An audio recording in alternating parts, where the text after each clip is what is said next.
Chapter 16 of Pushing to the Front by Orison Swett Marden. Chapter 16. Personality as a Success Asset. There is something about one's personality which eludes the photographer, which the painter cannot reproduce, which the sculptor cannot chisel. This subtle something which everyone feels but which no one can describe, which no biographer ever put down in a book, has a great deal to do with one's success in life. It is this indescribable quality, which some persons have in a remarkable degree, which sets an audience wild at the mention of the name of a Blaine or a Lincoln, which makes people applaud beyond the bounds of enthusiasm. It was this peculiar atmosphere which made Clay the idol of his constituents. Although perhaps Calhoun was a greater man, he never aroused any such enthusiasm as the mill boy of the slashes. Webster and Sumner were great men, but they did not arouse a tithe of the spontaneous enthusiasm evoked by men like Blaine and Clay. A historian says that, in measuring Kossuth's influence over the masses, we must first reckon with the orator's physical bulk, and then carry the measuring line above his atmosphere. If we had discernment fine enough and tests delicate enough, we could not only measure the personal atmosphere of individuals, but could also make more accurate estimates concerning the future possibilities of schoolmates and young friends. We are often misled as to the position they are going to occupy, from the fact that we are apt to take account merely of their ability, and do not reckon this personal atmosphere or magnetic power as a part of their success capital. Yet this individual atmosphere has quite as much to do with one's advancement as brain power or education. Indeed, we constantly see men of mediocre ability, but with fine personal presence, superb manner, and magnetic qualities, being rapidly advanced over the heads of those who are infinitely their superiors in mental endowments. A good illustration of the influence of personal atmosphere is found in the orator who carries his audience with him like a whirlwind, while he is delivering his speech, and yet so little of this personal element adheres to his cold words in print that those who read them are scarcely moved at all. The influence of such speakers depends almost wholly upon their presence, the atmosphere that emanates from them. They are much larger than anything they say or do. Certain personalities are greater than mere physical beauty and more powerful than learning. Charm of personality is a divine gift that sways the strongest characters and sometimes even controls the destinies of nations. We are unconsciously influenced by people who possess this magnetic power. The moment we come into their presence, we have a sense of enlargement. They unlock within us possibilities of which we previously had no conception. Our horizon broadens. We feel a new power stirring through all our being. We experience a sense of relief, as if a great weight which long had pressed upon us had been removed. We can converse with such people in a way that astonishes us, although meeting them perhaps for the first time. We express ourselves more clearly and eloquently than we believed we could. They draw out the best that is in us. They introduce us, as it were, to our larger, better selves. With their presence, impulses and longings come thronging to our minds which never stirred us before. All at once, life takes on a higher and nobler meaning, and we are fired with the desire to do more than we have ever done before, and to be more than we have been in the past.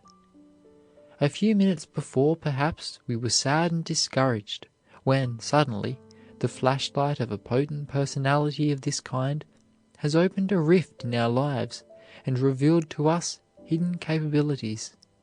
Sadness gives place to joy, despair to hope, and disheartenment to encouragement. We have been touched to finer issues. We have caught a glimpse of higher ideals, and for the first moment at least, have been transformed. The old commonplace life, with its absence of purpose and endeavor, has dropped out of sight, and we resolve with better heart and newer hope to struggle to make permanently ours the forces and potentialities that have been revealed to us. Even a momentary contact with a character of this kind seems to double our mental and soul powers, as two great dynamos double the current which passes over the wire, and we are loath to leave the magical presence lest we lose our newborn power. On the other hand, we frequently meet people who make us shrivel and shrink into ourselves. The moment they come near us, we experience a cold chill, as if a blast of winter had struck us in midsummer. A blighting, narrowing sensation, which seems to make us suddenly smaller, passes over us. We feel a decided loss of power, of possibility. We could no more smile in their presence than we could laugh while at a funeral. Their gloomy, miasmatic atmosphere chills all our natural impulses. In their presence there is no possibility of expansion for us. As a dark cloud suddenly obscures the brightness of a smiling summer sky, their shadows are cast upon us and fill us with vague, undefinable uneasiness. We instinctively feel that such people have no sympathy with our aspirations, and our natural prompting is to guard closely any expression of our hopes and ambitions. When they are near us, our laudable purposes and desires shrink into insignificance and mere foolishness. The charm of sentiment vanishes, and life seems to lose color and zest. The effect of their presence is paralyzing, and we hasten from it as soon as possible. If we study these two types of personality, we shall find that the chief difference between them is that the first loves his kind, and the latter does not. Of course, that rare charm of manner which captivates all those who come within the sphere of its influence, and that strong personal magnetism which inclines all hearts toward its fortunate possessor, are largely natural gifts.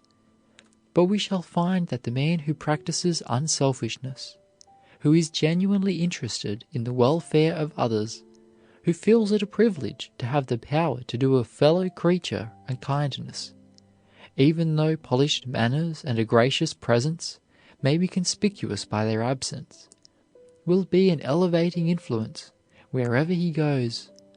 He will bring encouragement to and uplift every life that touches his. He will be trusted and loved by all who come in contact with him. This type of personality we may all cultivate if we will. Magnetic personality is intangible. This mysterious something, which we sometimes call individuality, is often more powerful than the ability which can be measured or the qualities that can be rated. Many women are endowed with this magnetic quality, which is entirely independent of personal beauty. It is often possessed in a high degree by very plain women. This was notably the case with some of the women who ruled in the French salons more absolutely than the king on his throne. At a social gathering, when conversation drags and interest is at a low ebb, the entrance of some bright woman with a magnetic personality instantly changes the whole situation. She may not be handsome, but everybody is attracted. It is a privilege to speak to her. People who possess this rare quality are frequently ignorant of the source of their power. They simply know they have it, but cannot locate or describe it. While it is, like poetry, music, or art, a gift of nature, born in one, it can be cultivated to a certain extent. Much of the charm of a magnetic personality comes from a fine, cultivated manner. Tact, also, is a very important element, next to a fine manner, perhaps the most important. One must know exactly what to do, and be able to do just the right thing at the proper time. Good judgment and common sense are indispensable to those who are trying to acquire this magic power. Good taste is also one of the elements of personal charm. You cannot offend the tastes of others without hurting their sensibilities. One of the greatest investments one can make is that of attaining a gracious manner, cordiality of bearing, generosity of feeling, the delightful art of pleasing. It is infinitely better than money capital, for all doors fly open to sunny, pleasing personalities. They are more than welcome. They are sought for everywhere.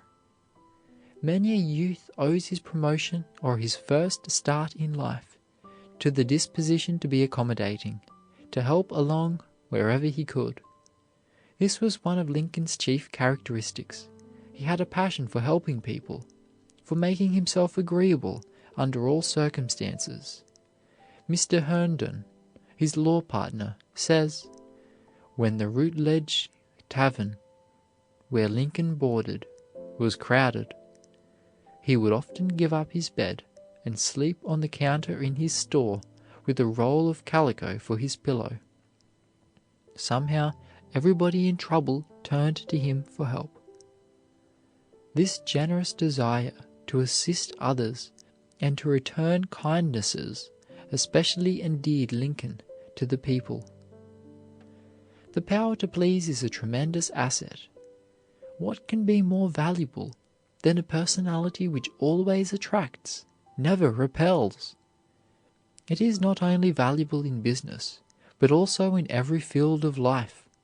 It makes statesmen and politicians. It brings clients to the lawyer, and patients to the physician. It is worth everything to the clergyman. No matter what career you enter, you cannot overestimate the importance of cultivating that charm of manner, those personal qualities which attract people to you. They will take the place of capital or influence. They are often a substitute for a large amount of hard work. Some men attract business, customers, clients, patients, as naturally as magnets attract particles of steel. Everything seems to point their way, for the same reason that the steel particles point toward the magnet, because they are attracted. Such men are business magnets. Business moves toward them, even when they do not apparently make half so much effort to get it as the less successful. Their friends call them lucky dogs, but if we analyze these men closely, we find that they have attractive qualities. There is usually some charm of personality about them that wins all hearts. Many successful business and professional men would be surprised if they should analyze their success to find what a large percentage of it is due to their habitual courtesy and other popular qualities. Had it not been for these, their sagacity, long-headedness, and business training would not perhaps have amounted to half so much. For, no matter how able a man may be, if his coarse, rude manners drive away clients, patients, or customers, if his personality repels, he will always be placed at a disadvantage.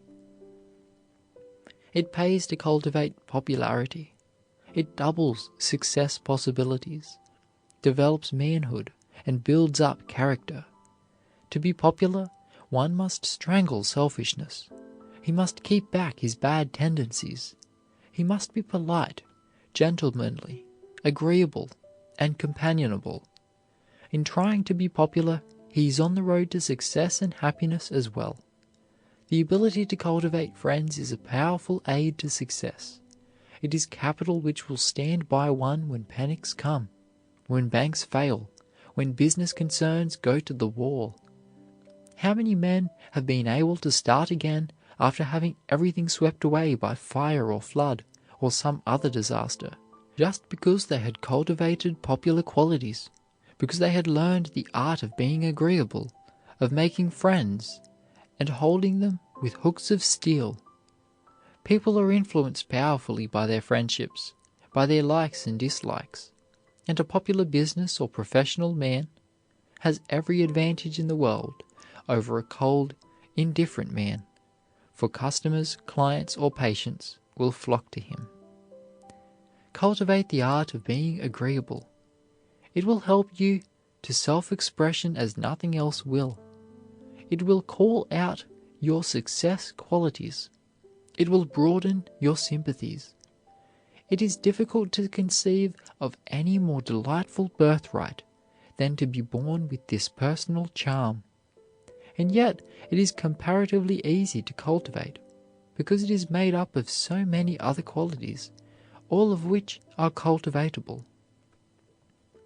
I never knew a thoroughly unselfish person who was not an attractive person. No person who is always thinking of himself and trying to figure out how he can get some advantage from everybody else will ever be attractive.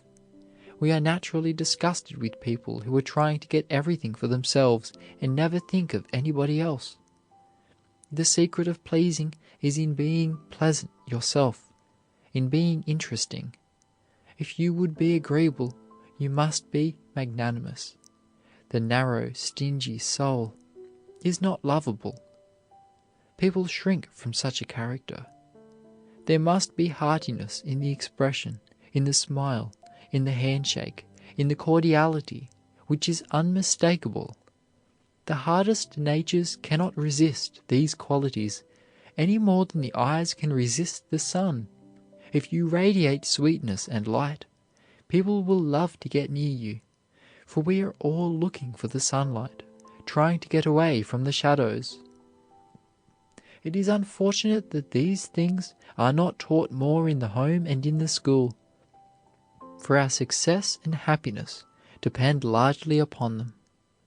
Many of us are no better than uneducated heathens.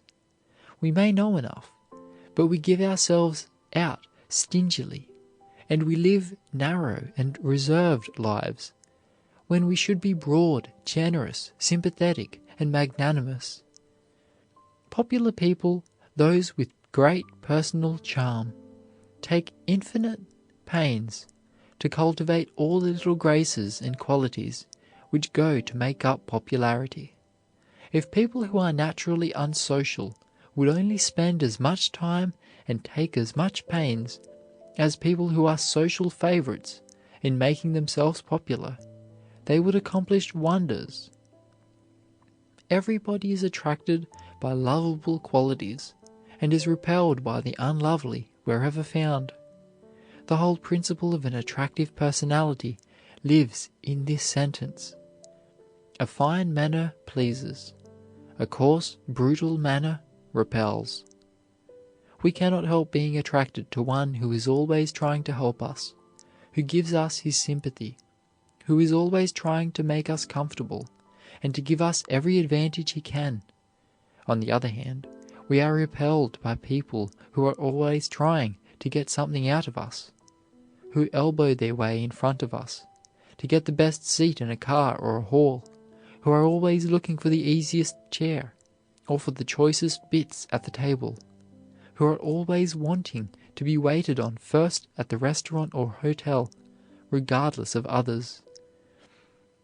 The ability to bring the best that is in you to the man you are trying to reach, to make a good impression at the very first meeting, to approach a prospective customer as though you had known him for years, without offending his taste, without raising the least prejudice, but getting his sympathy and goodwill, is a great accomplishment, and this is what commands a great salary. There is a charm in a gracious personality from which it is very hard to get away. It is difficult to snub the man who possesses it. There is something about him which arrests your prejudice, and no matter how busy or how worried you may be, or how much you may dislike to be interrupted, somehow You haven't the heart to turn away the man with a pleasing personality. Who has not felt his power multiplied many times, his intellect sharpened, and a keener edge put on all of his faculties when coming into contact with a strong personality which has called forth hidden powers which he never before dreamed he possessed, so that he could say things and do things impossible to him when alone? The power of the orator, which he flings back to his listeners, he first draws from his audience, but he could never get it from the separate individuals, any more than the chemist could get the full power from chemicals standing in separate bottles in his laboratory. It is in contact and combination only that new creations, new forces are developed. We little realize what a large part of our achievement is due to others working through us, to their sharpening our faculties, radiating hope, encouragement, and helpfulness into our lives, and sustaining and inspiring us mentally. We are apt to overestimate the value of an education from books alone. A large part of the value of a college education comes from the social intercourse of the students, the reinforcement, the buttressing of character by association.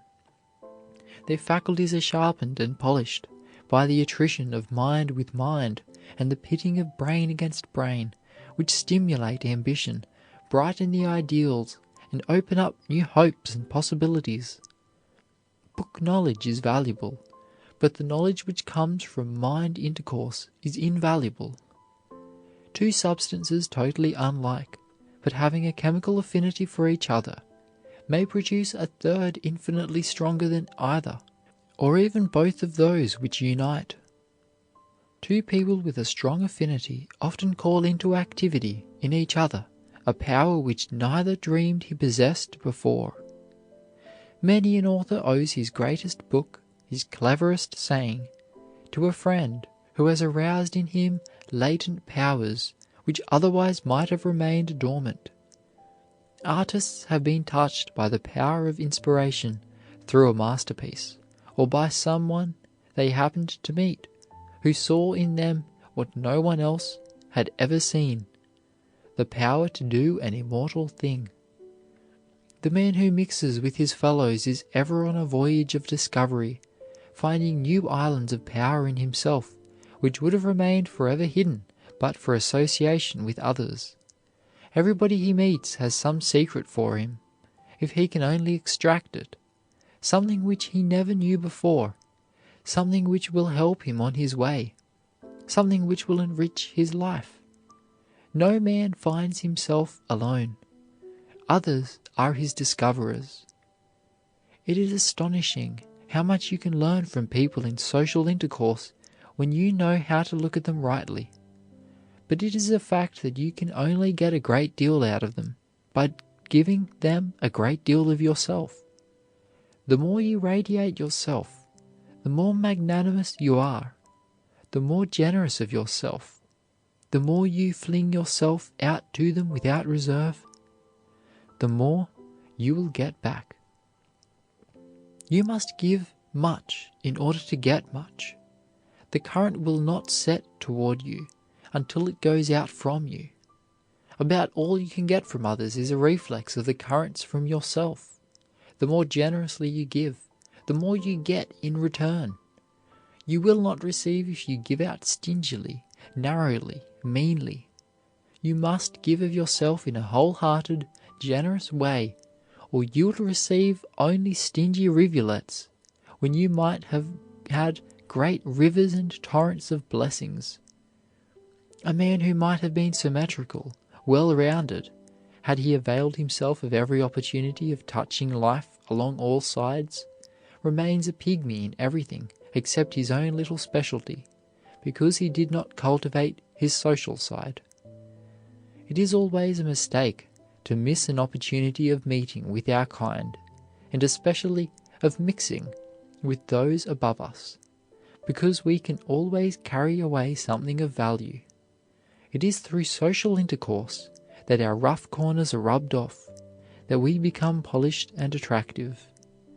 If you go into social life with a determination to give it something, to make it a school for your self-improvement, for calling out your best social qualities, for developing the latent brain cells which have remained dormant for the lack of exercise, you will not find society either a bore or unprofitable.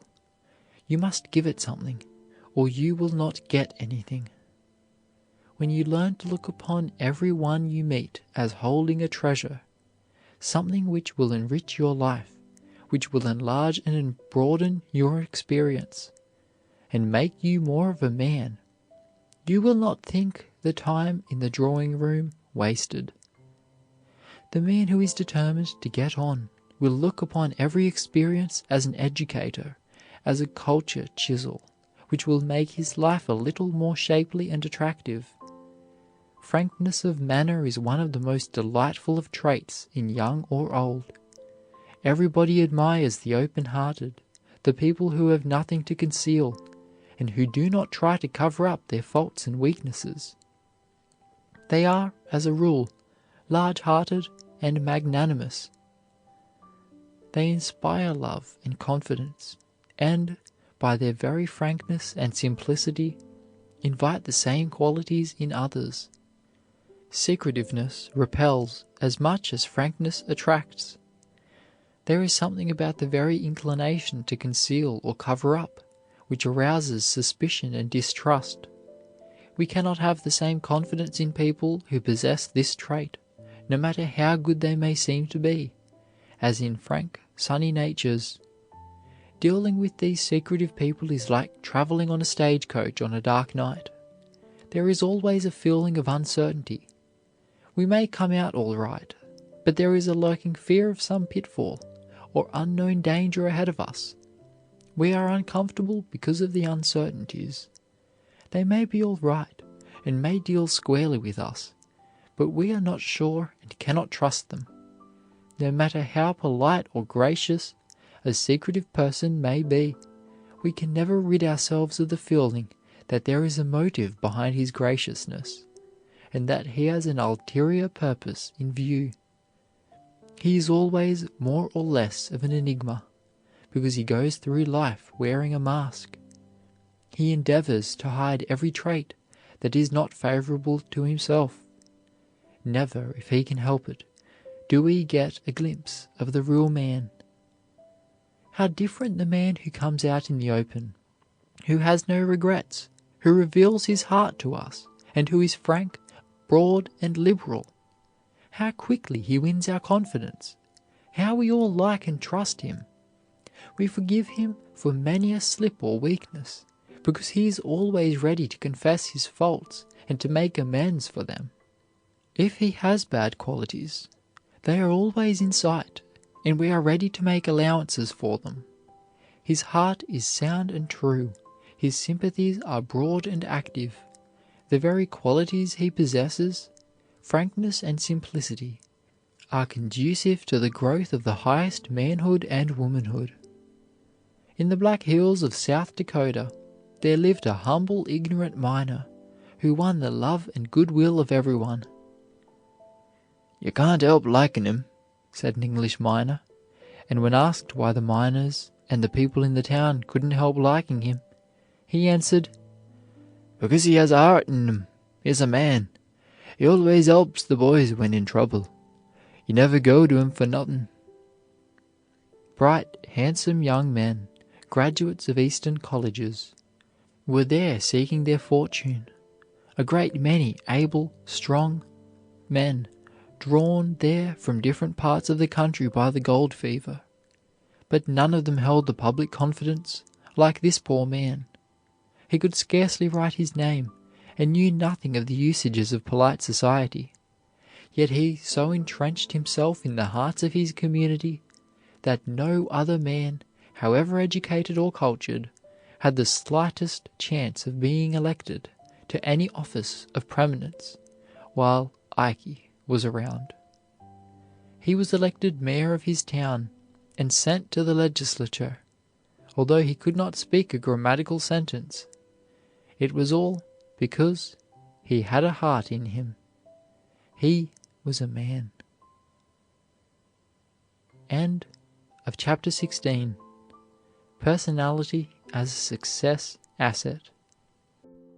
Chapter 17 of Pushing to the Front by Orison Swett Marden. Chapter 17. If you can talk well. When Charles W. Eliot was president of Harvard, he said, "I recognize but one mental acquisition as an essential part of the education of a lady or gentleman, namely, an accurate and refined use of the mother tongue." Sir Walter Scott defined a good conversationalist as one who has ideas, who reads, thinks, listens, and who has therefore something to say. There is no other one thing which enables us to make so good an impression, especially upon those who do not know us thoroughly, as the ability to converse well. To be a good conversationalist, able to interest people, to rivet their attention, to draw them to you naturally, by the very superiority of your conversational ability, is to be the possessor of a very great accomplishment, one which is superior to all others. It not only helps you to make a good impression upon strangers, it also helps you to make and keep friends. It opens doors and softens hearts. It makes you interesting in all sorts of company. It helps you to get on in the world. It sends you clients, patients, customers. It helps you into the best society, even though you are poor. A man who can talk well, who has the art of putting things in an attractive way, who can interest others immediately by his power of speech, has a very great advantage over one who may know more than he, but who cannot express himself with ease or eloquence. No matter how expert you may be in any other art or accomplishment, you cannot use your expertness always and everywhere as you can the power to converse well. If you are a musician, no matter how talented you may be, or how many years you may have spent in perfecting yourself in your specialty, or how much it may have cost you, only comparatively few people can ever hear or appreciate your music.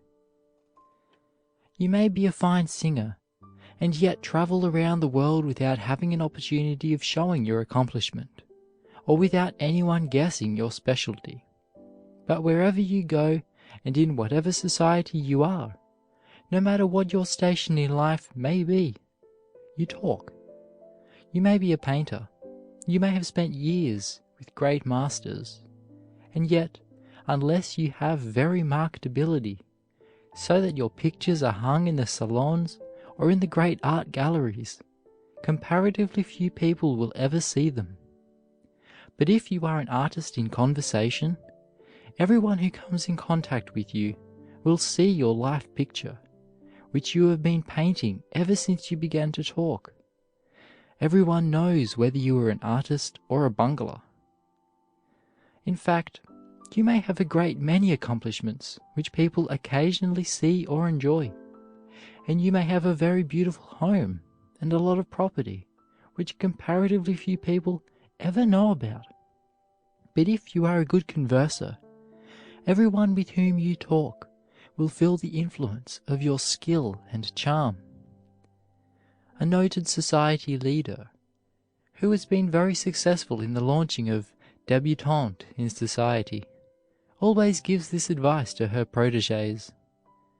Talk, talk. It does not matter much what you say, but chatter away lightly and gaily. Nothing embarrasses and bores the average man so much as a girl who has to be entertained. There is a helpful suggestion in this advice. The way to learn to talk is to talk. The temptation for people who are unaccustomed to society, who feel diffident, is to say nothing themselves and listen to what others say. Good talkers are always sought after in society. Everybody wants to invite Mrs. So-and-so to dinners or receptions because she is such a good talker. She entertains. She may have many defects, but people enjoy her society because she can talk well. Conversation, if used as an educator, is a tremendous power developer. But talking without thinking, without an effort to express oneself with clearness, conciseness, or efficiency, mere chattering or gossiping, the average society small talk, will never get hold of the best thing in a man. It lies too deep for such superficial effort.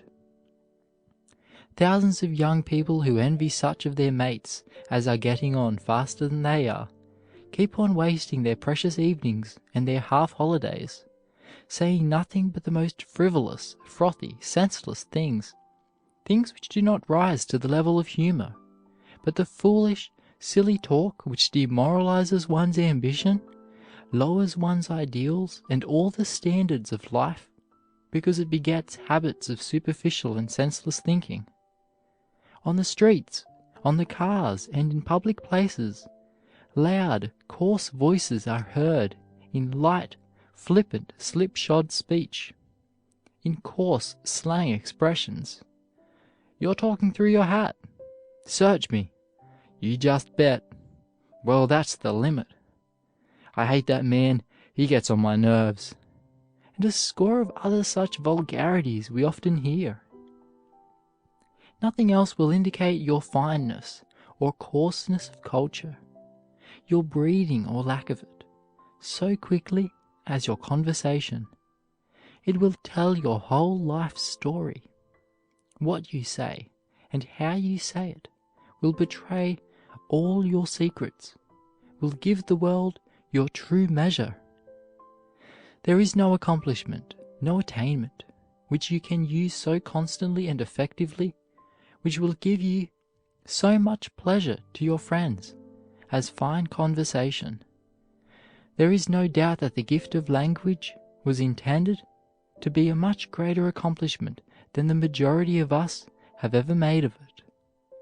Most of us are bunglers in our conversation because we do not make an art of it. We do not take the trouble or pains to learn to talk well. We do not read enough or think enough. Most of us express ourselves in sloppy, slipshod English because it is so much easier to do so than it is to think before we speak, to make an effort to express ourselves with elegance, ease, and power. Poor conversers excuse themselves for not trying to improve by saying that good talkers are born, not made. We might as well say that good lawyers, good physicians, or good merchants are born, not made. None of them would ever get very far without hard work. This is the price of all achievement that is of value.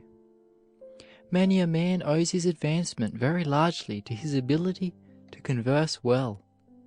The ability to interest people in your conversation, to hold them, is a great power. The man who has a bungling expression, who knows a thing but never can put it in logical, interesting, or commanding language, is always placed at a great disadvantage. I know a businessman who has cultivated the art of conversation to such an extent that it is a great treat to listen to him. His language flows with such liquid, limpid beauty. His words are chosen with such exquisite delicacy, taste, and accuracy.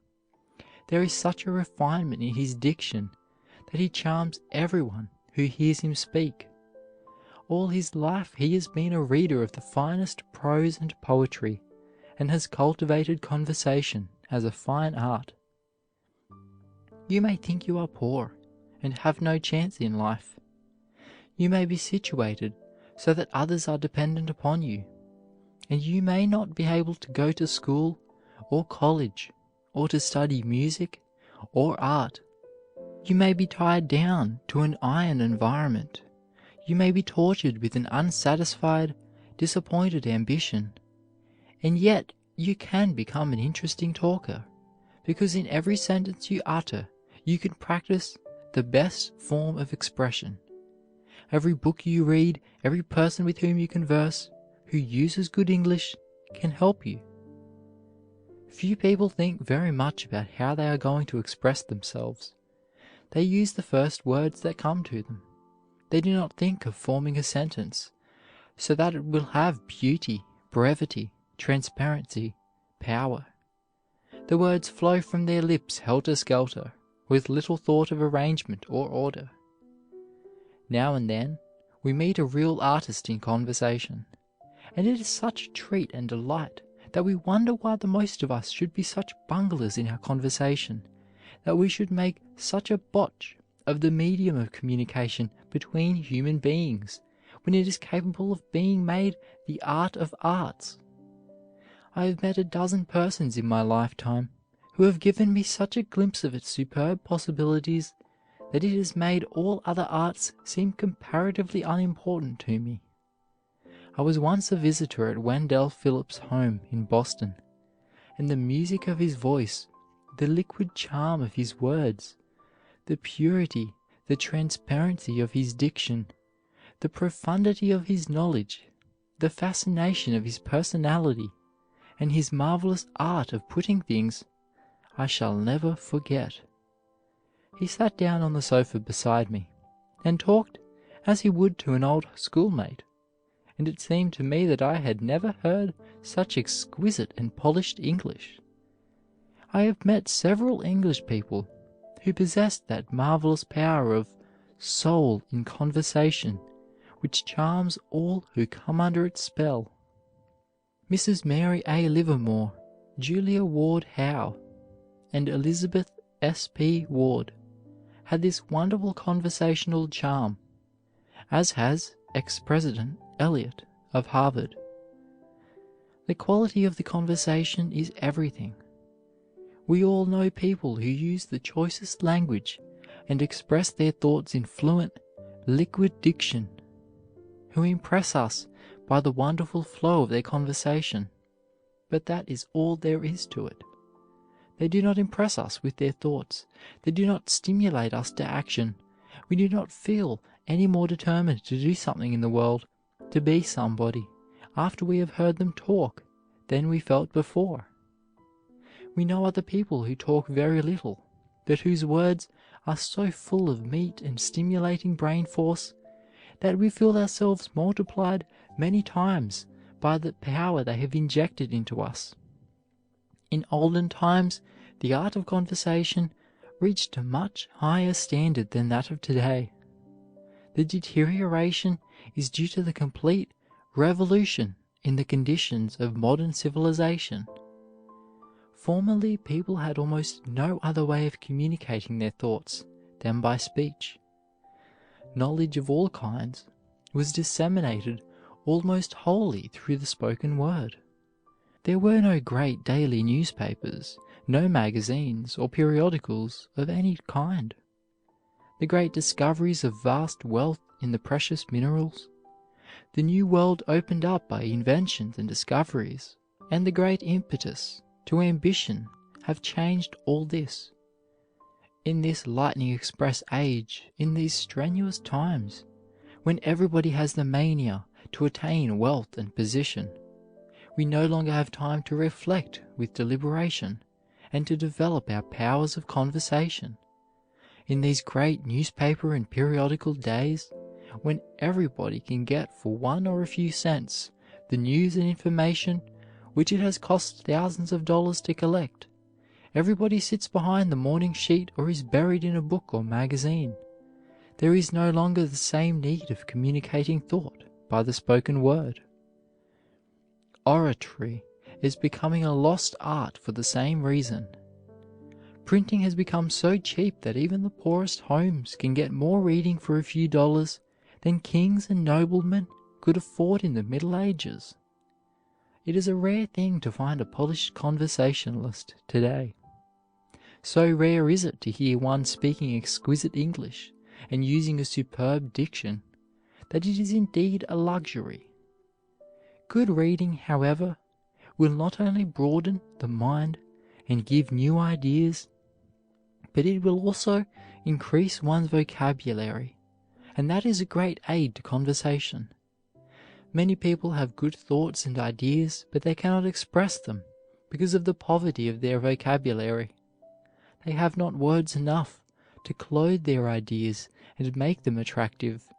They talk around in a circle, repeat and repeat, because when they want a particular word to convey their exact meaning, they cannot find it. If you are ambitious to talk well, you must be as much as possible in the society of well-bred, cultured people. If you seclude yourself, though you are a college graduate, you will be a poor converser. We all sympathize with people, especially the timid and shy, who have that awful feeling of repression and stifling of thought when they make an effort to say something and cannot. Timid young people often suffer keenly in this way in attempting to declaim at school or college. But many a great orator went through the same sort of experience when he first attempted to speak in public, and was often deeply humiliated by his blunders and failures. There is no other way, however, to become an orator or good conversationalist than by constantly trying to express oneself efficiently and elegantly. If you find that your ideas fly from you when you attempt to express them, that you stammer and flounder about for words which you are unable to find, you may be sure that every honest effort you make, even if you fail in your attempt, will make it all the easier for you to speak well the next time. It is remarkable, if one keeps on trying, how quickly he will conquer his awkwardness and self-consciousness, and will gain ease of manner and facility of expression.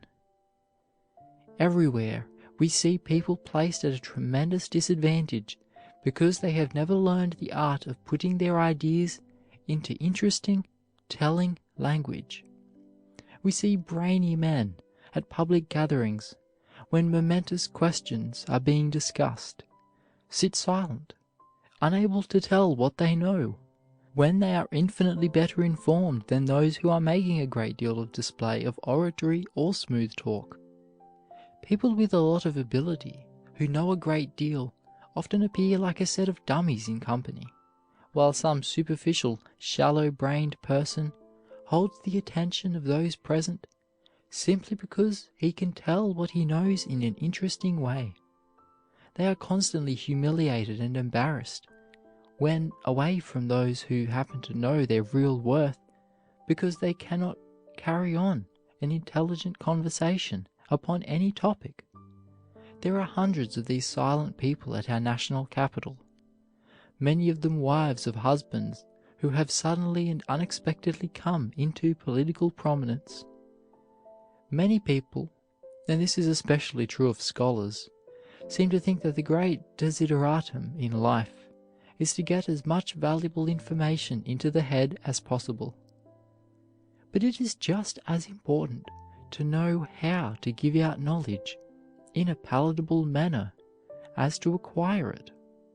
You may be a profound scholar, you may be well read in history and in politics, you may be wonderfully well posted in science, literature, and art, and yet, if your knowledge is locked up within you, you will always be placed at a great disadvantage.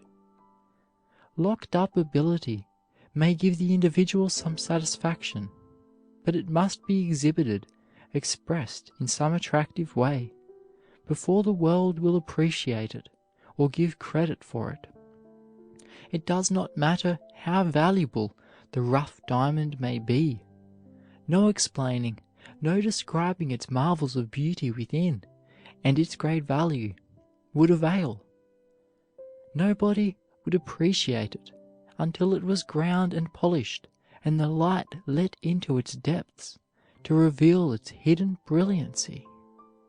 Conversation is to the man what the cutting of the diamond is to the stone.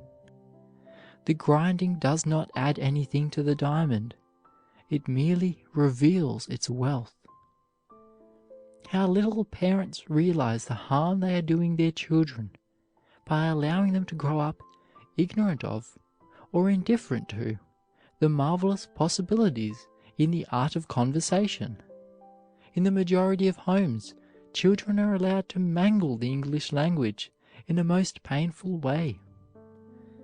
Nothing else will develop the brain and character more than the constant effort to talk well, intelligently, interestingly, upon all sorts of topics.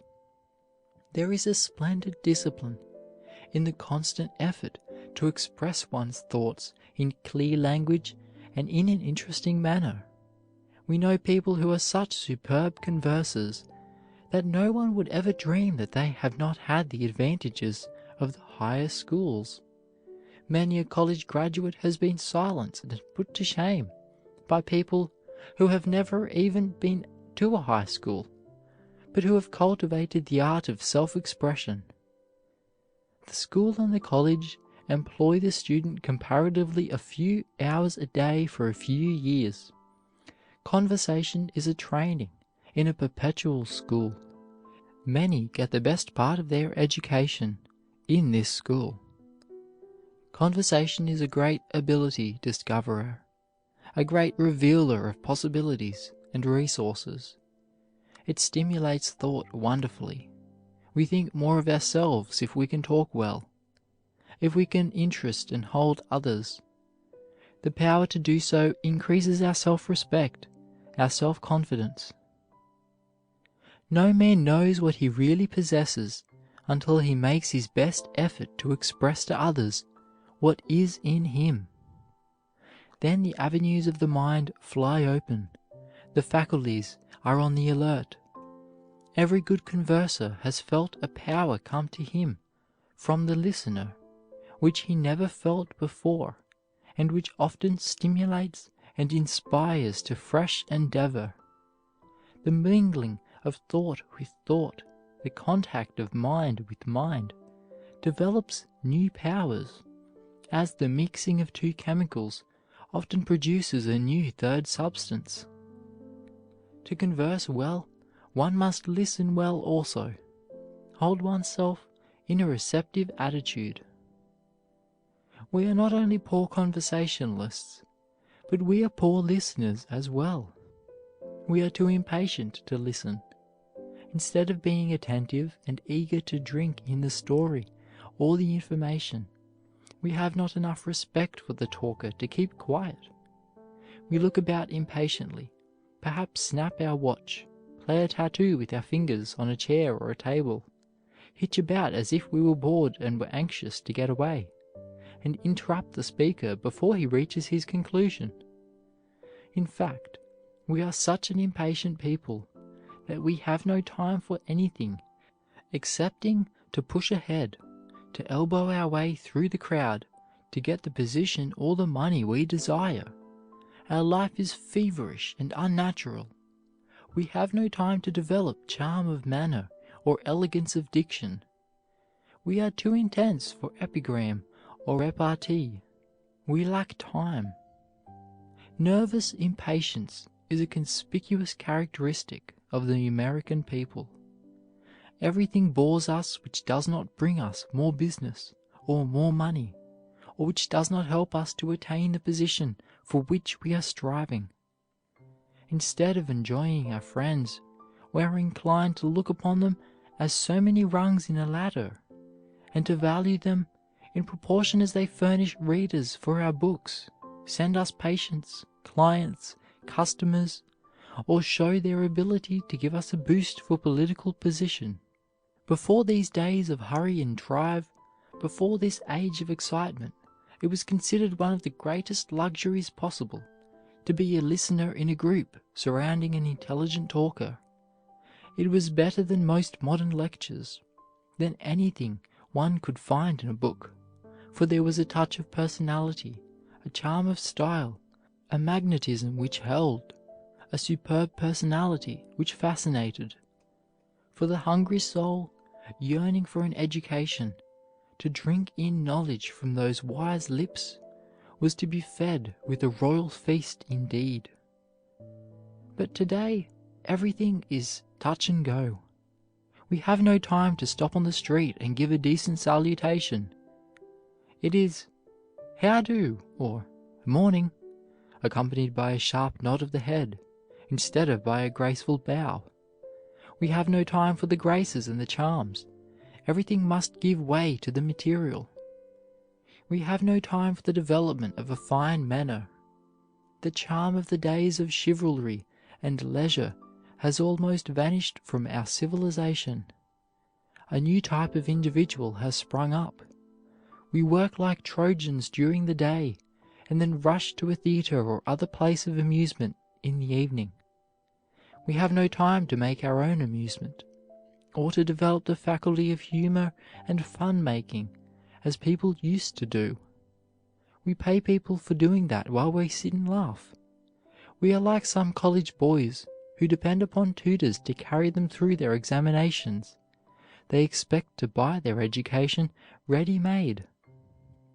Life is becoming so artificial, so forced, so diverse from naturalness.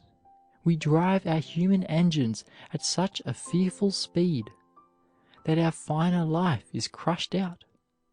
Spontaneity and humor, and the possibility of a fine culture and a superb charm of personality in us are almost impossible and extremely rare. One cause for our conversational decline is a lack of sympathy. We are too selfish, too busily engaged in our own affair, and wrapped up in our own little world, too intent upon our own self-promotion to be interested in others. No one can make a good conversationalist who is not sympathetic. You must be able to enter into another's life, to live it with the other person, to be a good listener or a good talker. Walter Besant used to tell of a clever woman who had a great reputation as a conversationalist, though she talked very little. She had such a cordial, sympathetic manner that she helped the timid and the shy to say their best things and made them feel at home. She dissipated their fears, and they could say things to her which they could not say to anyone else. People thought her an interesting conversationalist because she had this ability to call out the best in others. If you would make yourself agreeable, you must be able to enter into the life of the people you are conversing with, and you must touch them along the lines of their interest. No matter how much you may know about a subject, if it does not happen to interest those to whom you are talking, your efforts will be largely lost.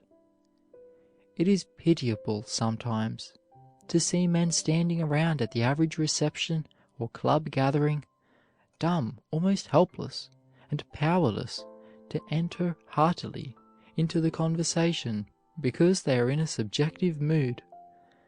They are thinking, business, thinking how they can get on a little faster, get more business, more clients, more patients, or more readers for their books, or a better house to live in, how they can make more show. They do not enter heartily into the lives of others, or abandon themselves to the occasion enough to make good talkers. They are cold and reserved, distant, because their minds are somewhere else, their affections on themselves and their own affairs. There are only two things that interest them: business and their own little world. If you talk about these things, they are interested at once, but they do not care a snap about your affairs, how you get on, or what your ambition is, or how they can help you. Our conversation will never reach a high standard while we live in such a feverish, selfish, and unsympathetic state. Great conversationalists have always been very tactful, interesting without offending. It does not do to stab people if you would interest them, nor to drag out their family skeletons. Some people have the peculiar quality of touching the best that is in us. Others stir up the bad. Every time they come into our presence, they irritate us. Others allay all that is disagreeable. They never touch our sensitive spots, and they call out all that is spontaneous and sweet and beautiful. Lincoln was master of the art of making himself interesting to everybody he met. He put people at ease with his stories and jokes, and made them feel so completely at home in his presence that they opened up their mental treasures to him without reserve. Strangers were always glad to talk with him, because he was so cordial and quaint, and always gave more than he got. A sense of humor such as Lincoln had is, of course, a great addition to one's conversational power. But not everyone can be funny, and, if you lack the sense of humor, you will make yourself ludicrous by attempting to be funny. A good conversationalist, however, is not too serious. He does not deal too much with facts, no matter how important. Facts, statistics, weary. Vivacity is absolutely necessary. Heavy conversation bores. Too light disgusts. Therefore, to be a good conversationalist, you must be spontaneous, buoyant, natural, sympathetic, and must show a spirit of goodwill. You must feel the spirit of helpfulness, and must enter heart and soul into things which interest others. You must get the attention of people and hold it by interesting them, and you can only interest them by a warm sympathy, a real friendly sympathy. If you are cold, distant, and unsympathetic, you cannot hold their attention. You must be broad, tolerant. A narrow, stingy soul never talks well. A man who is always violating your sense of taste, of justice, and of fairness never interests you. You lock tight all the approaches to your inner self. Every avenue is closed to him. Your magnetism and your helpfulness are thus cut off, and the conversation is perfunctory, mechanical, and without life or feeling. You must bring your listener close to you, must open your heart wide, and exhibit a broad, free nature and an open mind. You must be responsive, so that he will throw wide open every avenue of his nature, and give you free access to his heart of hearts. If a man is a success anywhere, it ought to be in his personality, in his power to express himself in strong, effective, interesting language. He should not be obliged to give a stranger an inventory of his possessions in order to show that he has achieved something. A greater wealth should flow from his lips and express itself in his manner. No amount of natural ability or education or good clothes, no amount of money will make you appear well if you use poor English. End of chapter 17. If you can talk well. Chapter 18 of Pushing to the Front by Orison Swett Marden. Chapter 18. A Fortune in Good Manners. Give a boy address and accomplishments, and you give him the mastery of palaces and fortunes wherever he goes. He has not the trouble of earning or owning them. They solicit him to enter and possess. Emerson. With hat in hand, one gets on in the world. German proverb.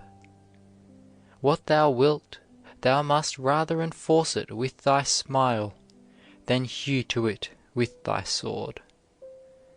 Shakespeare. Politeness has been compared to an air cushion, which, although there is apparently nothing in it, eases our jolts wonderfully. George L. Carey. Birth's good, but breedin's better. Scotch proverb. Conduct is 3/4 of life. Matthew Arnold. "Why the deuce does he edge his head down like that?" asked a Cockney sergeant major angrily, when a worthy fellow soldier wished to be reinstated in a position from which he had been dismissed. As he's been an officer, he ought to know how to behave himself better.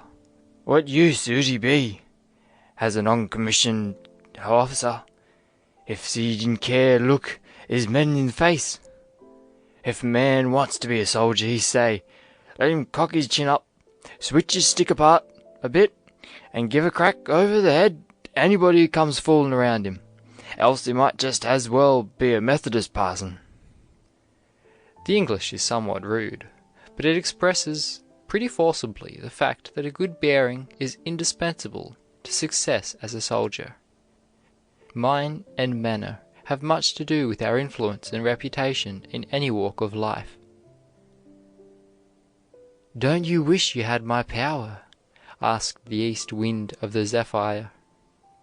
"Why, when I start, they hailed me by storm signals all along the coast. I can twist off a ship's mast as easily as you can waft thistledown. With one sweep of my wing I strew the coast from Labrador to Cape Horn with shattered ship timber. I can lift and have often lifted the Atlantic. I am the terror of all invalids, and to keep me from piercing to the very marrow of their bones, men cut down forests for their fires, and explore the mines of continents for coal to feed their furnaces. Under my breath the nations crouch in sepulchres. Don't you wish you had my power?"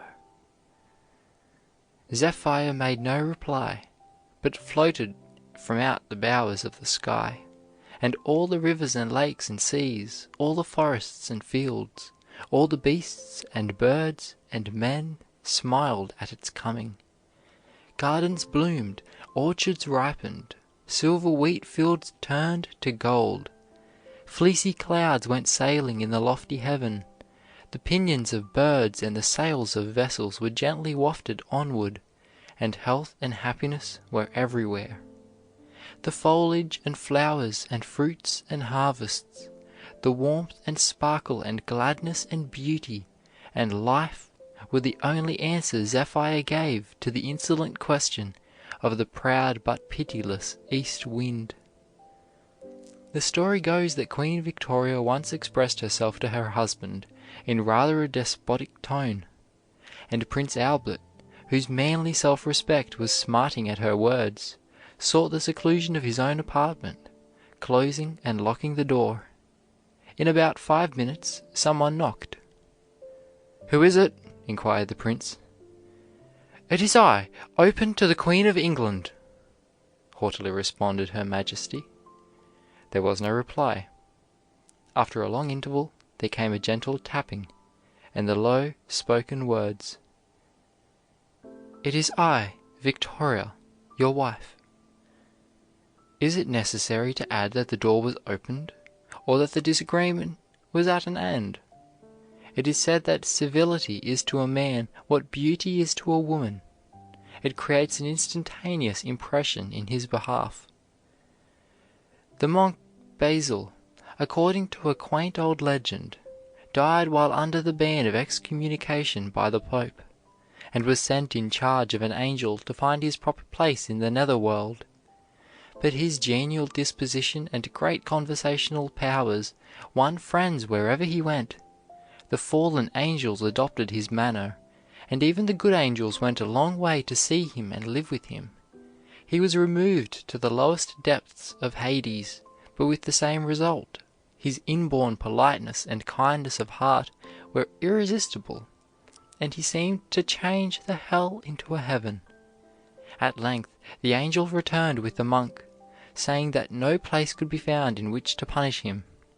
He still remained the same Basil, so his sentence was revoked, and he was sent to heaven and canonized as a saint. The Duke of Marlborough wrote English badly and spelled it worse. Yet he swayed the destinies of empires. The charm of his manner was irresistible and influenced all Europe. His fascinating smile and winning speech disarmed the fiercest hatred and made friends of the bitterest enemies. A gentleman took his daughter of 16 to Richmond to witness the trial of his bitter personal enemy, Aaron Burr, whom he regarded as an arch-traitor. But she was so fascinated by Burr's charming manner that she sat with his friends. Her father took her from the courtroom and locked her up, but she was so overcome by the fine manner of the accused that she believed in his innocence and prayed for his acquittal. "To this day," said she 50 years afterwards, "I feel the magic of his wonderful deportment." Madame Récamier was so charming that when she passed around the box at the Church Saint Rocher in Paris, 20,000 francs were put into it. At the great reception to Napoleon on his return from Italy, the crowd caught sight of this fascinating woman and almost forgot to look at the great hero. "Please, madame," whispered a servant to Madame de Maintenon at dinner, "one anecdote more, for there is no roast today." She was so fascinating in manner and speech that her guests appeared to overlook all the little discomforts of life. According to Saint Beuve, the privileged circle at Coppet, after making an excursion, returned from Chambéry in 2 coaches.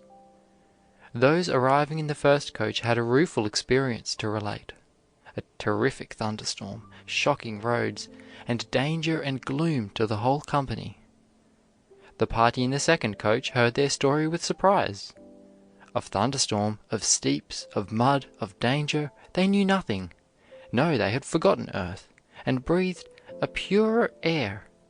Such a conversation between Madame de Staël and Madame Récamier and Benjamin Constant and Schlegel. They were all in a state of delight. The intoxication of the conversation had made them insensible to all notice of weather or rough roads. "If I were queen," said Madame Tess, "I should command Madame de Staël to talk to me every day."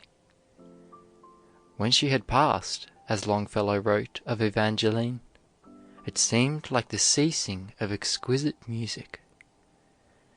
Madame de Staël was anything but beautiful, but she possessed that indefinable something before which mere conventional beauty cowers, commonplace and ashamed. Her hold upon the minds of men was wonderful. They were the creatures of her will, and she shaped careers as if she were omnipotent. Even the Emperor Napoleon feared her influence over his people so much that he destroyed her writings and banished her from France. In the words of Whittier, it could be said of her, as might be said of any woman, "Our homes are cheerier for her sake, our dooryards brighter blooming, and all about the social air is sweeter for her coming." A guest for 2 weeks at the house of Arthur M. Cavanaugh, M.P., who was without arms or legs, was very desirous of knowing how he fed himself. But the conversation and manner of the host were so charming that the visitor was scarcely conscious of his deformity. "When Dickens entered a room," said one who knew him well, "it was like the sudden kindling of a big fire, by which everyone was warmed." It is said that when Goethe entered a restaurant, people would lay down their knives and forks to admire him. Philip of Macedon, after hearing the report of Demosthenes' famous oration, said, "Had I been there, he would have persuaded me to take up arms against myself." Henry Clay was so graceful and impressive in his manner that a Pennsylvanian tavern keeper tried to induce him to get out of the stagecoach in which they were riding, and make a speech to himself and his wife. "I don't think much of Chayote's spread-eagle talk," said a simple-minded member of a jury that had given 5 successive verdicts to the great advocate, "but I call him a very lucky lawyer, for there was not one of those 5 cases that came before us where he wasn't on the right side. His manner, as well as his logic, was irresistible." When Edward Everett took a professor's chair at Harvard after 5 years of study in Europe, he was almost worshipped by the students. His manner seemed touched by that exquisite grace seldom found except in women of rare culture. His great popularity lay in a magical atmosphere which everyone felt, but no one could describe, and which never left him. A New York lady had just taken her seat in a car on a train bound for Philadelphia, when a somewhat stout man, sitting just ahead of her, lighted a cigar. She coughed and moved uneasily, but the hints had no effect, so she said tartly, "You probably are a foreigner, and do not know that there is a smoking car attached to the train. Smoking is not permitted here." The man made no reply, but threw his cigar from the window. What has her astonishment when the conductor told her, a moment later, that she had entered the private car of General Grant.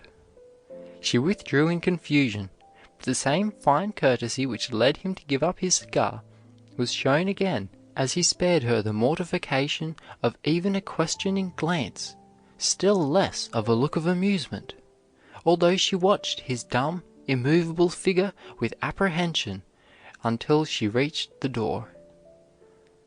Julian Ralph, after telegraphing an account of President Arthur's fishing trip to the Thousand Islands, returned to his hotel at 2 o'clock in the morning to find all the doors locked. With 2 friends who had accompanied him, he battered at a side door to wake the servants.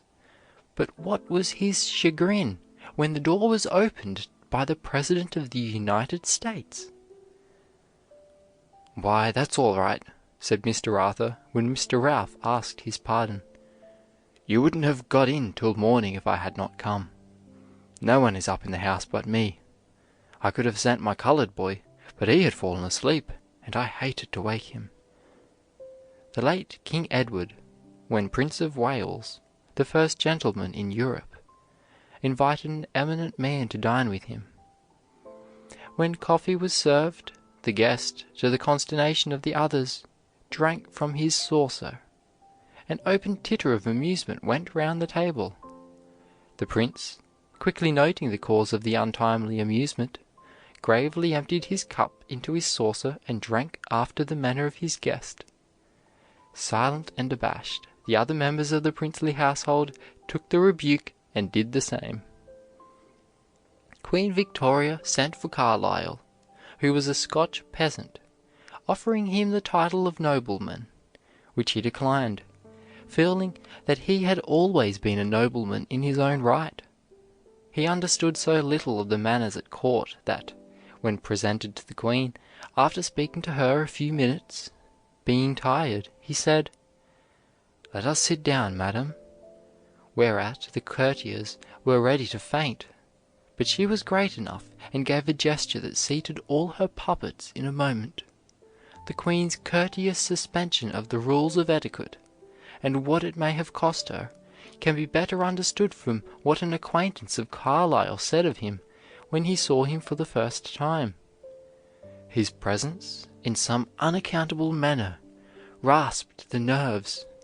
I expected to meet a rare being, and I left him feeling as if I had drunk sour wine, or had had an attack of seasickness." Some persons wield a scepter before which others seem to bow in glad obedience. But whence do they obtain such magic power? What is the secret of that almost hypnotic influence over people, which we would give anything to possess?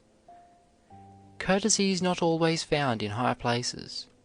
Even royal courts furnish many examples of bad manners.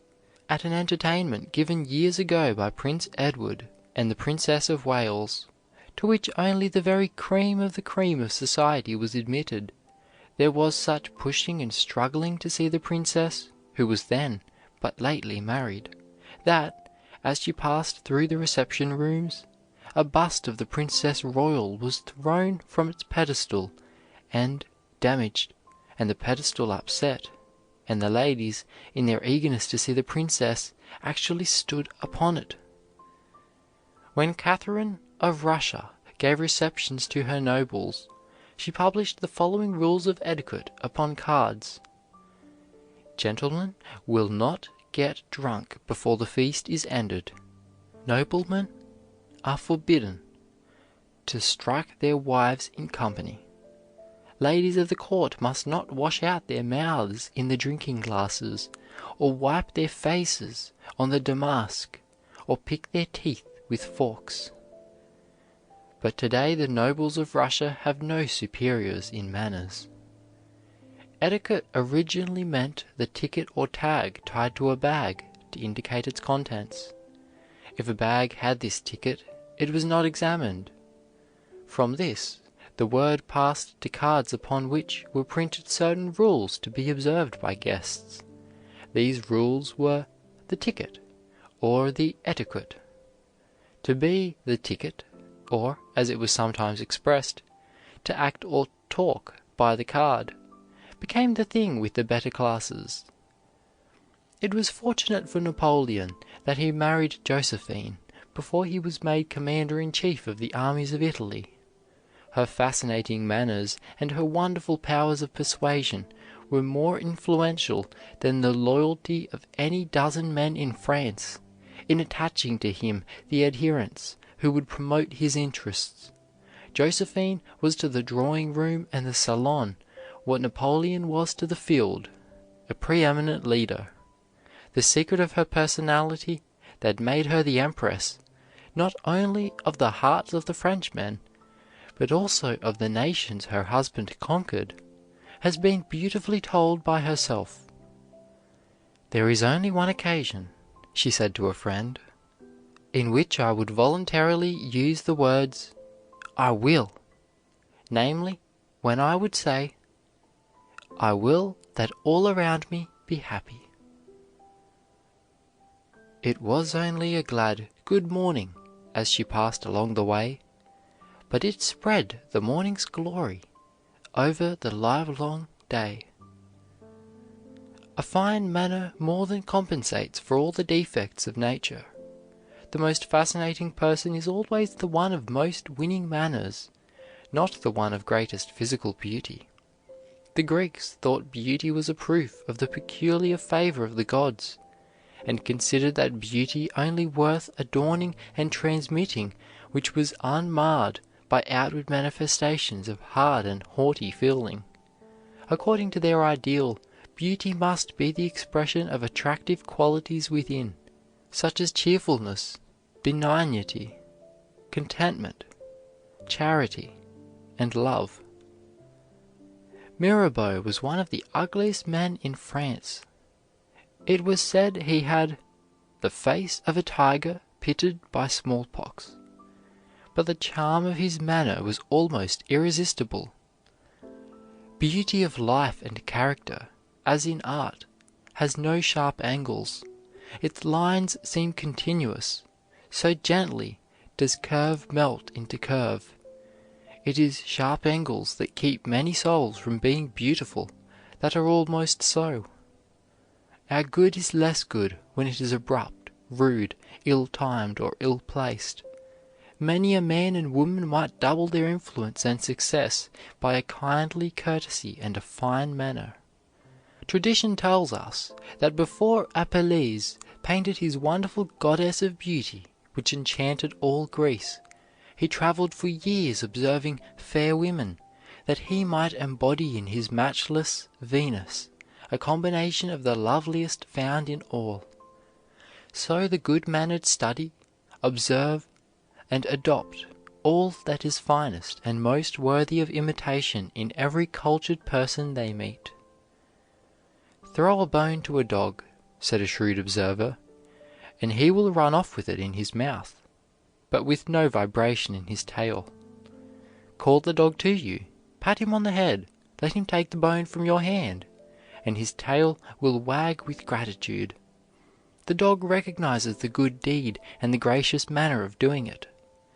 Those who throw their good deeds should not expect them to be caught with a thankful smile." "Ask a person at Rome to show you the road," said Dr. Guthrie of Edinburgh, and he will always give you a civil and polite manner. But ask any person a question for that purpose in this country, Scotland, and he will say, "Follow your nose and you will find it." But the blame is with the upper classes, and the reason why in this country the lower classes are not polite is because the upper classes are not polite. I remember how astonished I was the first time I was in Paris. I spent the first night with a banker, who took me to a pension, or, as we call it, a boarding house. When we got there, a servant girl came to the door, and the banker took off his hat and bowed to the servant girl, and called her Mademoiselle, as though she were a lady. Now, the reason why the lower classes there are so polite is because the upper classes are polite and civil to them. A fine courtesy is a fortune in itself. The good-mannered can do without riches, for they have passports everywhere. All doors fly open to them, and they enter without money and without price. They can enjoy nearly everything without the trouble of buying or owning. They are as welcome in every household as the sunshine, and why not? For they carry light, sunshine, and joy everywhere.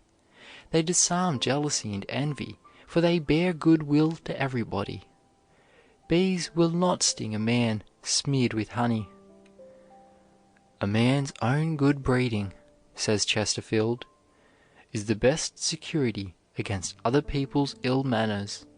It carries along with it a dignity that is respected by the most petulant. Ill breeding invites and authorizes the familiarity of the most timid. No man ever said a pert thing to the Duke of Marlborough, or a civil one to a Sir Robert Walpole. The true gentleman cannot harbor those qualities which excite the antagonism of others, as revenge, hatred, malice, envy, or jealousy, for these poison the sources of spiritual life and shrivel the soul. Generosity of heart and a genial good will towards all are absolutely essential to him who would possess fine manners. Here is a man who is cross, crabbed, moody, sullen, silent, sulky, stingy, and mean with his family and servants. He refuses his wife a little money to buy a needed dress, and accuses her of extravagance that would ruin a millionaire. Suddenly the bell rings. Some neighbors call, "What a change! The bear of a moment ago is as docile as a lamb." As by magic he becomes talkative, polite, generous. After the callers have gone, his little girl begs her father to keep on his company manners for a little while. But the sullen mood returns, and his courtesy vanishes as quickly as it came. He is the same disagreeable, contemptible, crabbed bear as before the arrival of his guests. What friend of the great Dr. Johnson did not feel mortified and pained to see him eat like an Eskimo, and to hear him call men liars because they did not agree with him? He was called the Ursa Major, or Great Bear. Benjamin Rush said that when Goldsmith at a banquet in London asked a person about the American Indians, Dr. Johnson exclaimed, "There is not an Indian in North America foolish enough to ask such a question."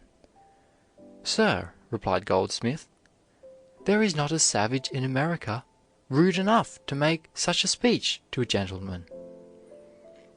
After Stephen A. Douglas had been abused in the Senate, he rose and said, "What no gentleman should say, no gentleman need answer." Aristotle thus described a real gentleman more than 2,000 years ago: "The magnanimous man will behave with moderation under both good fortune and bad. He will not allow himself to be exalted. He will not allow himself to be abased. He will neither be delighted with success nor grieved with failure. He will never choose danger nor seek it. He is not given to talk about himself or others. He does not care that he himself should be praised, nor that other people should be blamed. A gentleman is just a gentleman, no more, no less. A diamond polished that was first a diamond in the rough. A gentleman is gentle, modest, courteous, slow to take offense, and never giving it. He is slow to surmise evil, as he never thinks it. He subjects his appetites, refines his tastes, subdues his feelings, controls his speech, and deems every other person as good as himself. A gentleman, like porcelain ware, must be painted before he is glazed.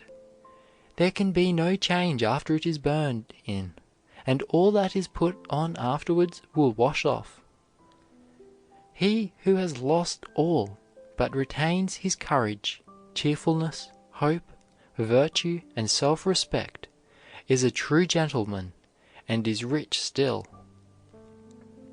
"You replace Dr. Franklin, I hear," said the French minister, Count de Vergennes, to Mr. Jefferson, who had been sent to Paris to relieve our most popular representative. "I succeed him. No man can replace him," was the felicitous reply of the man who became highly esteemed by the most polite court in Europe. "You should not have returned their salute," said the master of ceremonies, when Clement XIV bowed to the ambassadors who had bowed in congratulating him upon his election. "Oh, I beg your pardon," replied Clement. "I have not been Pope long enough to forget good manners."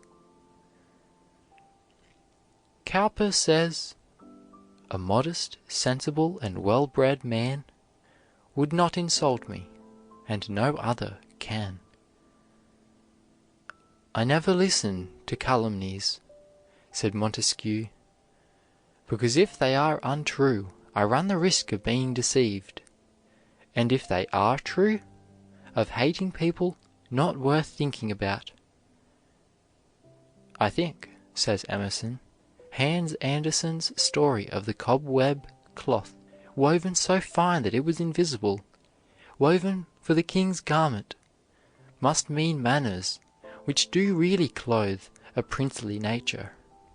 No one can fully estimate how great a factor in life is the possession of good manners, or timely thoughtfulness with human sympathy behind it. They are the kindly fruit of a refined nature, and are the open sesame to the best of society. Manners are what vex or soothe, exalt or debase, barbarize or refine us by a constant, steady, uniform, invincible operation, like that of the air we breathe.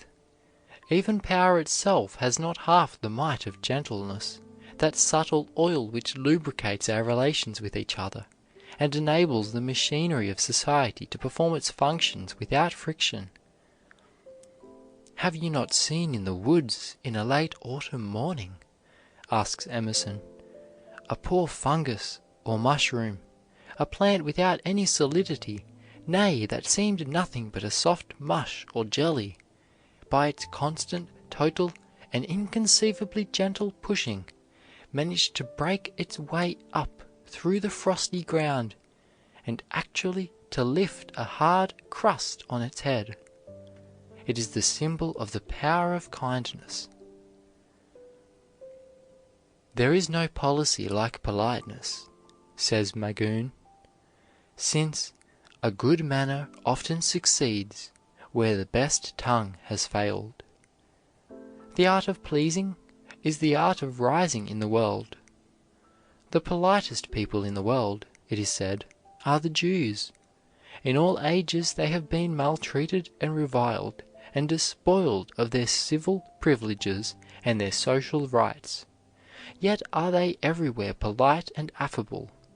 They indulge in few or no recriminations, are faithful to old associations, more considerate of the prejudices of others than others are of theirs, not more worldly minded and money loving than people generally are, and, everything considered, they surpass all nations in courtesy, affability, and forbearance.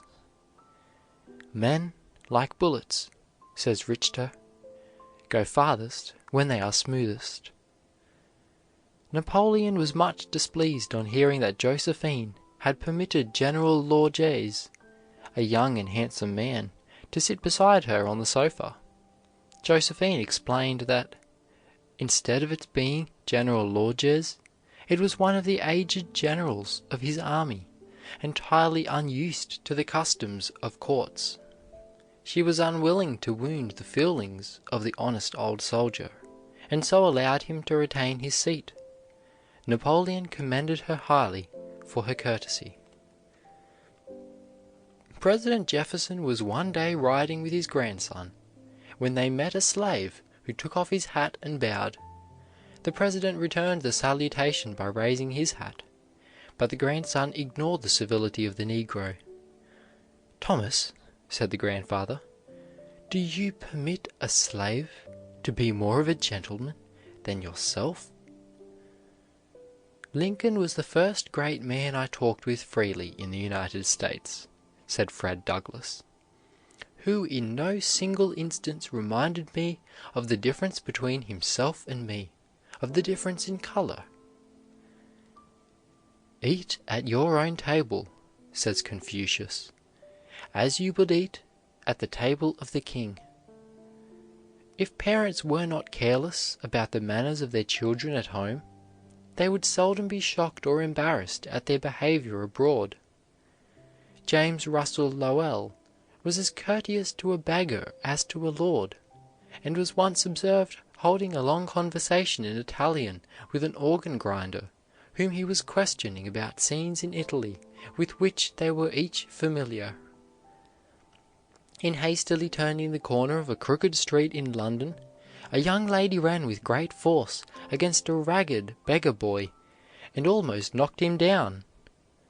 Stopping as soon as she could, she turned around and said very kindly, "I beg your pardon, my little fellow. I am very sorry that I ran against you." The astonished boy looked at her a moment, and then, taking off about 3/4 of a cap, made a low bow and said, while a broad, pleasant smile overspread his face, "You have my pardon, miss, and welcome, and the next time you run agin me, you can knock me clean down and I won't say a word."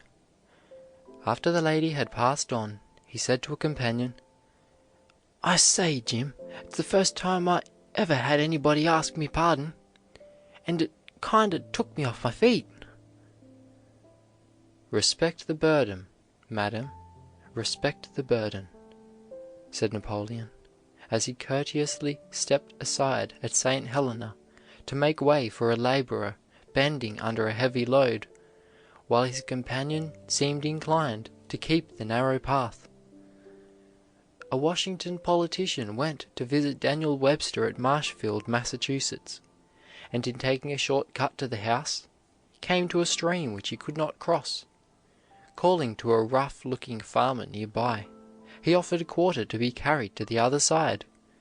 The farmer took the politician on his broad shoulders and landed him safely, but would not take the quarter. The old rustic presented himself at the house a few minutes later, and to the great surprise and chagrin of the visitor, was introduced as Mr. Webster. Garrison was as polite to the furious mob that tore his clothes from his back and dragged him through the streets as he could have been to a king. He was one of the serenest souls that ever lived.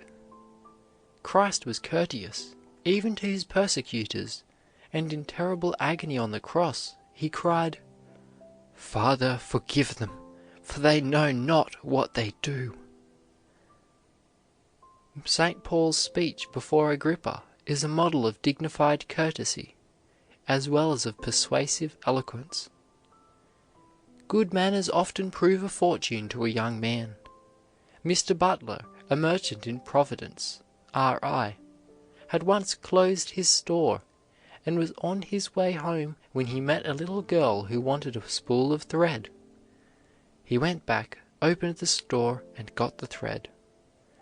This little incident was talked of all about the city, and brought him hundreds of customers. He became very wealthy, largely because of his courtesy. Ross Winans of Baltimore owed his great success and fortune largely to his courtesy to two foreign strangers. Although his was but a fourth-rate factory, his great politeness in explaining the minutest details to his visitors was in such marked contrast with the limited attention they had received in large establishments that it won their esteem. The strangers were Russians sent by their Tsar, who later invited Mr. Winans to establish locomotive works in Russia. He did so, and soon his profits resulting from his politeness were more than $100,000 a year. A poor curate saw a crowd of rough boys and men laughing and making fun of two aged spinsters dressed in antiquated costume. The ladies were embarrassed and did not dare enter the church. The curate pushed through the crowd, conducted them up the central aisle, and amid the titter of the congregation gave them choice seats. These old ladies, although strangers to him, at their death left the gentle curate a large fortune. Courtesy pays. Not long ago a lady met the late President Humphrey of Amherst College, and she was so much pleased with his great politeness that she gave a generous donation to the college. "Why did our friend never succeed in business?" asked a man returning to New York after years of absence. "He had sufficient capital, a thorough knowledge of his business, and exceptional shrewdness and sagacity." "He was sour and morose," was the reply. "He always suspected his employees of cheating him, and was discourteous to his customers.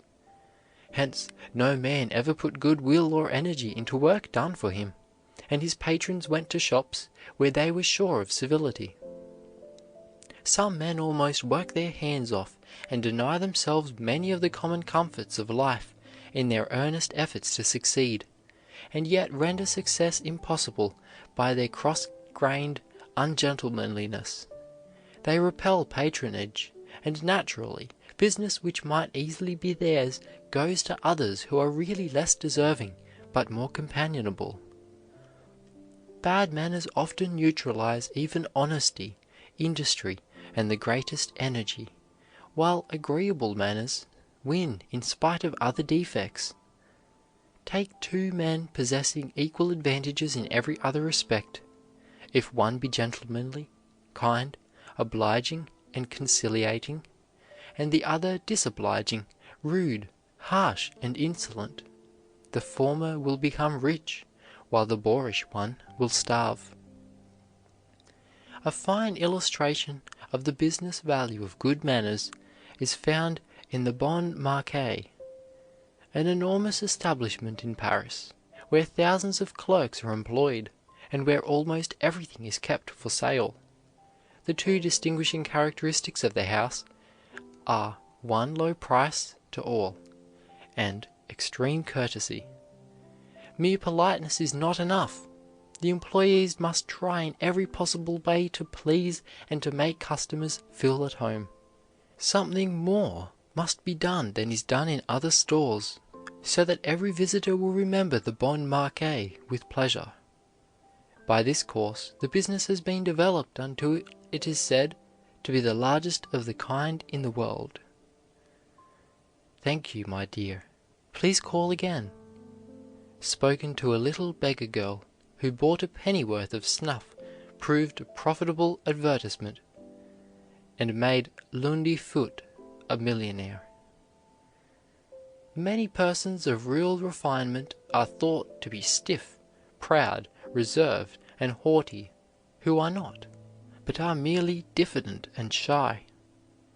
It is a curious fact that diffidence often betrays us into discourtesies which our hearts abhor, and which cause us intense mortification and embarrassment. Excessive shyness must be overcome as an obstacle to perfect manners. It is peculiar to the Anglo-Saxon and the Teutonic races, and has frequently been a barrier to the highest culture. It is a disease of the finest organizations and the highest types of humanity. It never attacks the coarse and vulgar. Sir Isaac Newton, was the shyest man of his age. He did not acknowledge his great discovery for years, just for fear of attracting attention to himself. He would not allow his name to be used in connection with his theory of the moon's motion, for fear it would increase the acquaintances he would have to meet. George Washington was awkward and shy, and had the air of a countryman. Archbishop Whately was so shy that he would escape notice whenever it was possible. At last he determined to give up trying to cure his shyness. "For why," he asked, "should I endure this torture all my life?" When, to his surprise, it almost entirely disappeared. Elihu Burritt was so shy that he would hide in the cellar when his parents had company. Practice on the stage or lecture platform does not always eradicate shyness. David Garrick, the great actor, was once summoned to testify in court, and, though he had acted for 30 years with marked self-possession, he was so confused and embarrassed that the judge dismissed him. John B. Goff said that he could not rid himself of his early diffidence and shrinking from public notice. He said that he never went on the platform without fear and trembling, and would often be covered with cold perspiration. There are many worthy people who are brave on the street, who would walk up to a cannon's mouth in battle, but who are cowards in the drawing room, and dare not express an opinion in the social circle. They feel conscious of a subtle tyranny in society's code, which locks their lips and ties their tongues. Addison was one of the purest writers of English and a perfect master of the pen, but he could scarcely utter a dozen words in conversation without being embarrassed. Shakespeare was very shy. He retired from London at 40, and did not try to publish or preserve one of his plays. He took second or third-rate parts on account of his diffidence. Generally, shyness comes from a person thinking too much about himself, which in itself is a breach of good breeding, and wondering what other people think about him. "I was once very shy," said Sydney Smith, "but it was not long before I made two very useful discoveries. First, that all mankind were not solely employed in observing me, and second, that shamming was of no use, that the world was very clear-sighted, and soon estimated a man at his true value.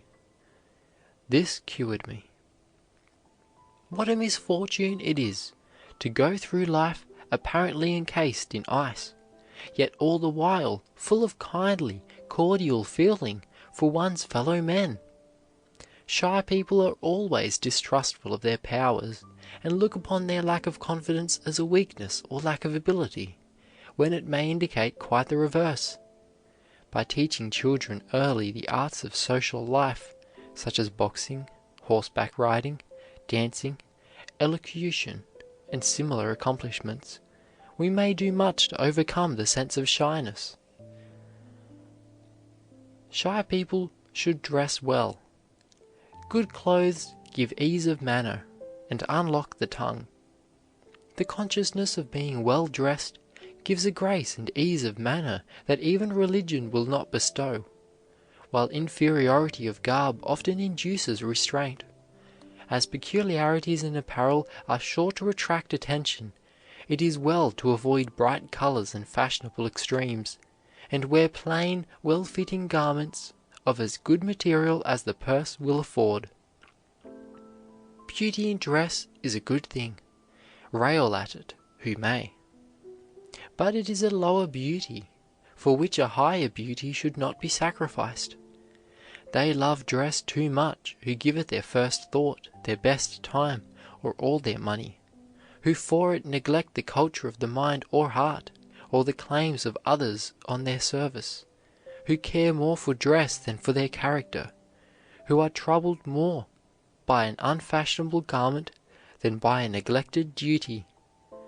When Ezekiel Whitman, a prominent lawyer and graduate of Harvard, was elected to the Massachusetts legislature, He came to Boston from his farm in countryman's dress, and went to a hotel in Boston. He entered the parlor and sat down, when he overheard the remark between some ladies and gentlemen, "Ah, here comes a real homespun countryman. He is fun." They asked him all sorts of queer questions, tending to throw ridicule upon him, when he arose and said, "Ladies and gentlemen, permit me to wish you health and happiness, and may you grow better and wiser in advancing years, bearing in mind that outward appearances are deceitful.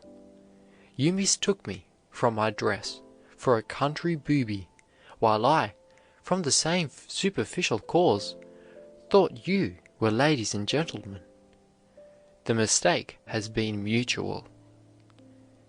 Just then Governor Caleb Strong entered and called to Mr. Whitman, who, turning to the dumbfounded company, said, "I wish you a very good evening." In civilized society, says Johnson, external advantages make us more respected.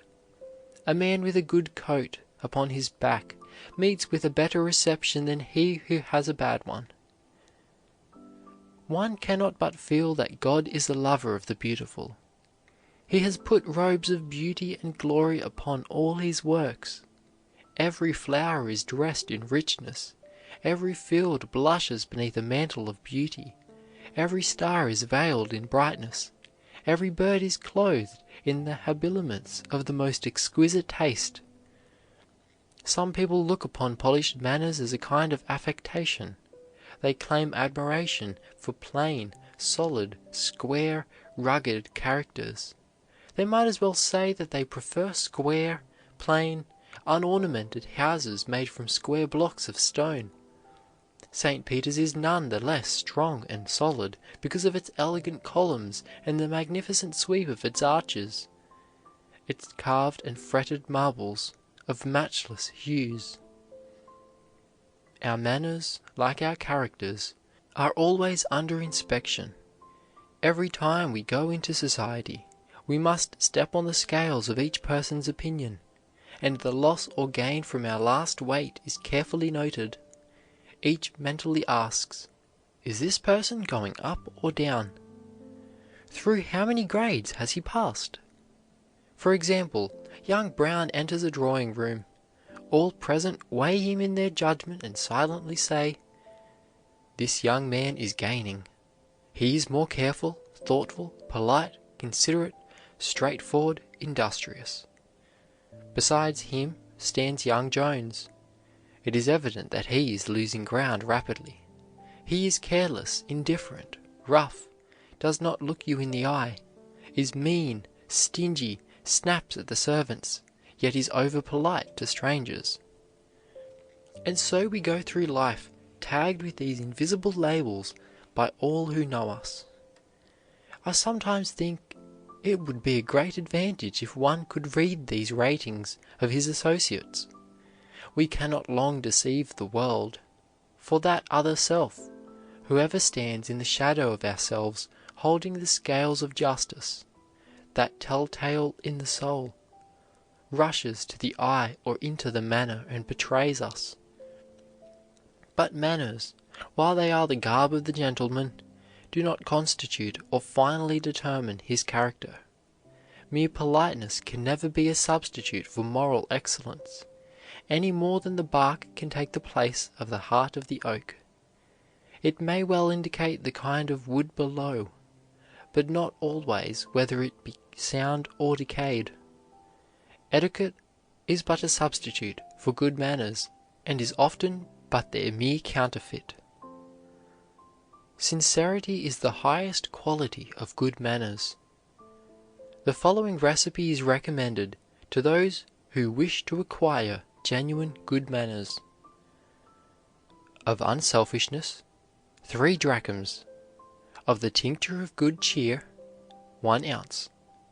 Of essence of heart's ease, 3 drachms. Of the extract of the rose of Sharon, 4 ounces. Of the oil of charity, 3 drachms, and no scruples. Of the infusion of common sense and tact, 1 ounce. Of the spirit of love, 2 ounces. The mixture to be taken whenever there is the slightest symptom of selfishness, exclusiveness, meanness, or I am better than you-ness.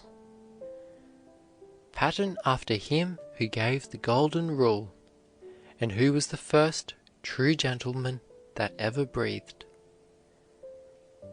End of chapter 18. A Fortune in Good Manners.